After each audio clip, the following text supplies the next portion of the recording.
मेहमान हमारे साथ हैं सुधा मिश्रा जी। मैं आपके पास आ रहा हूं।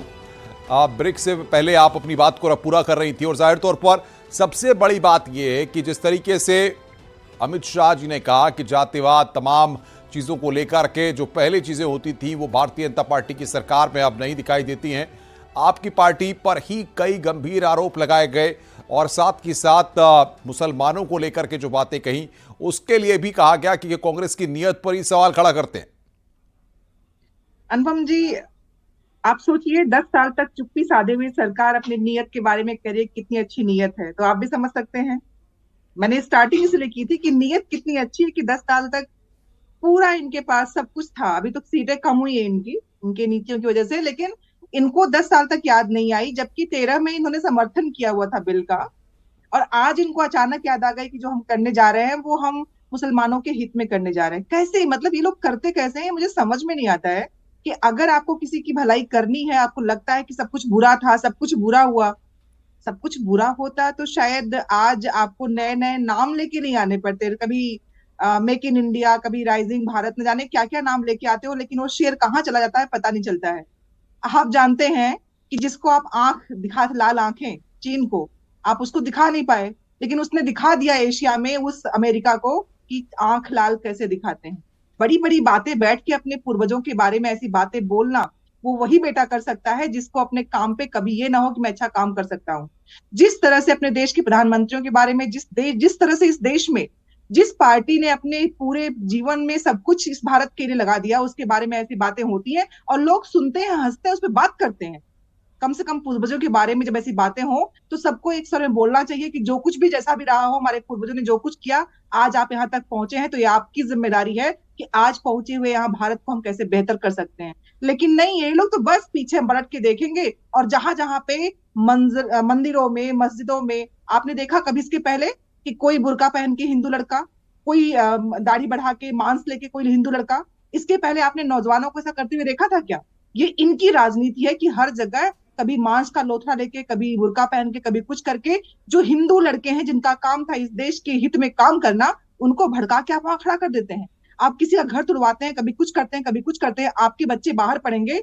अभी मैंने देखा कल पवन कल्याण जी के बेटे को कहीं पे कुछ दिक्कत हुई थी, वहां पे कुछ न्यूज थी। आपके बच्चे बाहर पढ़ेंगे, बाहर रहेंगे, बाहर सब कुछ करेंगे आपके पैसे के बल पे।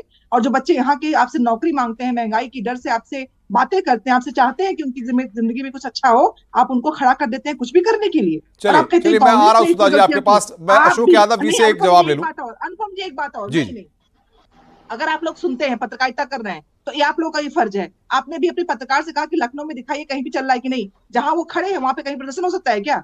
या आपकी पुलिस प्रदर्शन करने देती किसी को? इस तरह के प्रश्न करके हास्यास्पद स्थिति पैदा मत क्या करिए, क्योंकि चलिए जानबूझ के सरकार कभी प्रदर्शन करने देती नहीं है। और दूसरी बात, आप जानते हैं कि जिस तरह से मजारों पे रामनवमी पे प्रदर्शन हुआ है, उस पर कोई एफआईआर नहीं हुआ है, लेकिन जिन्होंने काली पट्टी बांधती उन पर एफआईआर हुआ है। करिए ना उस पर बात।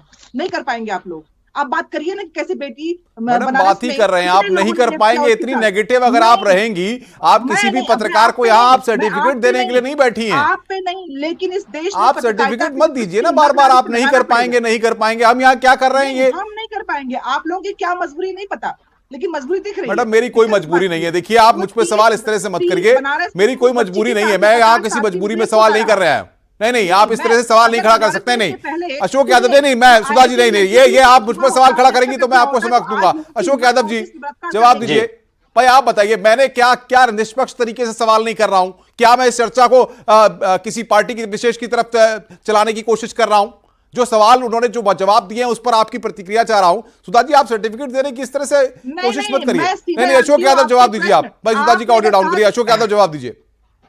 देखिए अनुपम जी, अभी माननीय गृह मंत्री जी ने दो तीन बातें कही। उन्होंने कहा परिवारवाद, उन्होंने कहा जातिवाद। मैं ये समझ नहीं पाया कि जातिवाद की बात जब यहाँ उत्तर प्रदेश में ओम प्रकाश राजभर, जिनके विधायक के ऊपर पेपर लीक कराने का संगीन आरोप है, ऑडियो वीडियो पकड़ा गया, वैसे लोग किस वजह से भाजपा के साथ जुड़े हुए हैं? संजय निषाद जी किस वजह से, क्या वजह से भाजपा में जुड़े हुए हैं? क्या वो किसी राष्ट्रवाद का झंडा बुलंद कर रहे हैं? संजय निषाद, ओम प्रकाश राजभर, ये लोग विशुद्ध रूप से जातिवाद की वजह से भाजपा से जुड़े हुए हैं। परिवारवाद का उदाहरण आप कितने लोगों को मैं गिनाऊं?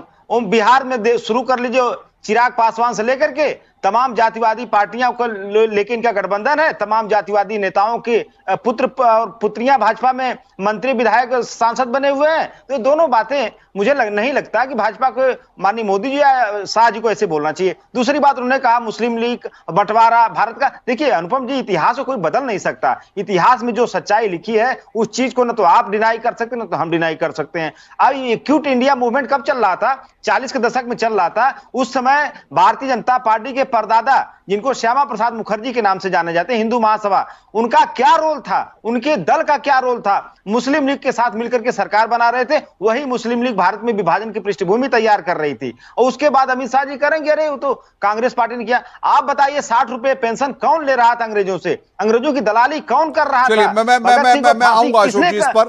सुधा जी, जिन बातों को आप कह रही हैं, रेशम मणि त्रिपाठी लखनऊ में पिछले कई सालों से बेबाक तरीके से पत्रकारिता करते हैं, और मैं डंके की चोट पे कह सकता हूं कि ऋषभ मणि त्रिपाठी एक बेबाक पत्रकार है, निष्पक्ष पत्रकार है, और किसी भी तरह से उनके ऊपर कोई सवाल नहीं है। क्योंकि नहीं सुनिए, मैं ऋषभ के पास एक बार चलता हूं। ऋषभ, जिन बातों को सुधा जी ने कहा है, रखा है, क्या लखनऊ में आप कई सालों से बेबाक पत्रकारिता कर रहे हैं, इन बातों को आप महसूस कर पा रहे हैं वहां पर? देखिए सत्ता किसी की भी हो, आप हमेशा जितने भी विपक्षी दल हैं वो सत्ता पक्ष के ऊपर आरोप लगाते रहेंगे। जब आपका कोई अभियान, कोई आंदोलन चलाने की क्षमता कमजोर पड़ जाती है तो अब सब सॉफ्ट टारगेट पत्रकार हो गए हैं। जैसा मैंने पहले भी लाइव में अपने बोला था अनुपम, कि जुमे की जो आखिरी जुमा था, अलविदा का रमजान, मैंने खुद कवर किया था। ऐशबाग ईदगाह सबसे बड़ा ईदगाह है राजधानी लखनऊ का, ईद की नमाज भी मैंने कवर की थी। All India Muslim personal law board की ओर से आह्वान किया गया था, अपील की गई थी कि नया जो वक्फ बिल संशोधन आ रहा है उसके विरोध में काली पट्टी बांध कराएं। और 0.5% मतलब आधा फीसदी भी मुस्लिम भाई वहां पर काली पट्टी बांध कर नहीं आए थे। शांतिपूर्ण प्रदर्शन या शांतिपूर्ण विरोध पर कहीं कोई रोक नहीं लगी हुई है। हाँ, ये बात जरूर है कि अगर कोई कानून हाथ में ले रहा है तो उसके खिलाफ कार्रवाई हो रही है। ऐसा नहीं है कि सिर्फ उत्तर प्रदेश में ही हो रही है, कांग्रेस की सरकार भी पहले देश में रही है और देश के अभी भी कई प्रदेशों में सरकार कांग्रेस की है। और ऐसा नहीं, इस देश ने आरक्षण का आंदोलन भी देखा, इस देश ने राम मंदिर आंदोलन भी देखा है। सरकारें दूसरी रही है, विपक्षी पार्टियों ने आंदोलन किए हैं, और क्या वो आंदोलन नहीं हुए? तमाम युवाओं ने जान दे दी है। लेकिन जब आंदोलन चलाना होगा, अभियान चलाना होगा, तो आप उससे पीछे हटेंगे और दोष मढ़ देंगे मीडिया के ऊपर, क्योंकि मीडिया अब सॉफ्ट टारगेट होता चला जा रहा है। अब मीडिया को किसी भी तरह से कुछ भी आप कह सकते हैं। तमाम मेहमान हमारे साथ बने